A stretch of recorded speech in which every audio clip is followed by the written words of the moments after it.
경제 뉴스를 픽해서 전해드리는 강성규의 픽. 첫 번째 키워드 확인하시죠. 한부모 가족 생활안정 지원 확대. 지난해 기준으로 18세 이하 자녀를 양육하는 한부모 가족은 37만 가구입니다. 이 가운데 절반은 저소득 가구로 추산되는데요. 자립 기반이 취약할 수밖에 없죠. 그래서 이들에 대한 정부 지원책이 나왔습니다. 현재 한부모 가족이 무료로 거주할 수 있는 복지시설이 있거든요. 현재 입주 기간은 3년인데 이걸 2년 연장해서 최대 5년으로 늘리기로 했습니다. 또 영구 임대주택 우선 공급 대상에 생계가 어려운 한부모 가족을 추가하고요.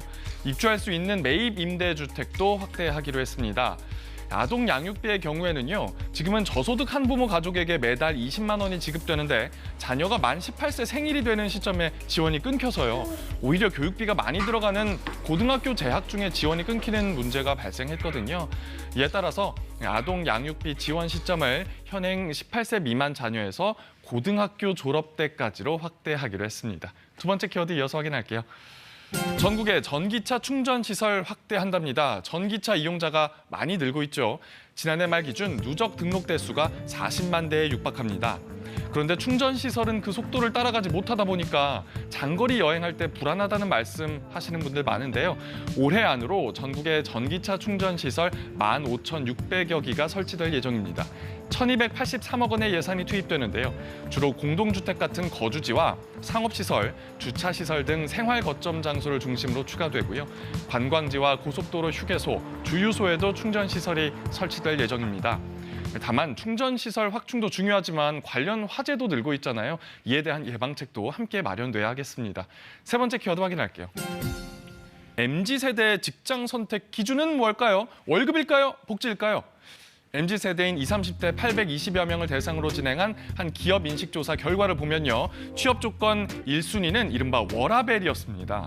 전체 응답자의 36.6%가 일과 삶의 균형이 보장되는 기업에 취업하고 싶다고 답했습니다.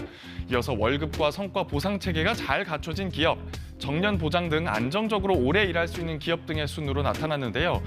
월급과 정년 보장보다는 개인의 삶을 중시하는 MZ세대 인식 변화가 반영된 것으로 보입니다. 또 MZ세대가 가장 선호하는 리더십의 유형은 카리스마형보다는 소통형이라네요. 역시 소통은 세대에 불문하고 중요한 단어인 것 같습니다. 마지막 키워드 살펴볼게요. 간편식품에서도 주키니 호박 검출. 지난달 국내산 주키니 호박, 일명 돼지 호박에 대한 회수 조치가 내려졌었죠. 종자 일부가 미승인 유전자 변형 생물체로 확인됐기 때문입니다. 식품의약품안전처는 주키니 호박을 원료로 사용한 가공식품에 대해서도 회수 조치와 함께 유통, 판매 중단 조치를 내렸는데요. 13개 가공식품에서 미승인 유전자가 추가로 검출돼 식약처가 제품 회수에 나섰습니다. 새로 확인된 제품은 한살림 사업연합이 판매하는 즉석볶음밥 4종류, 현대그린푸드의 즉석조리식품 등 7종, 신세계푸드의 만둣국 1종류와 프레시지의 수제비 1종류입니다. 식약처는 해당 제품을 구매하고 보관하고 있는 소비자나 유통업자가 있다면 구입처나 제조업체에 즉시 반품해달라고 당부했습니다. 지금까지 강성규의 픽이었습니다.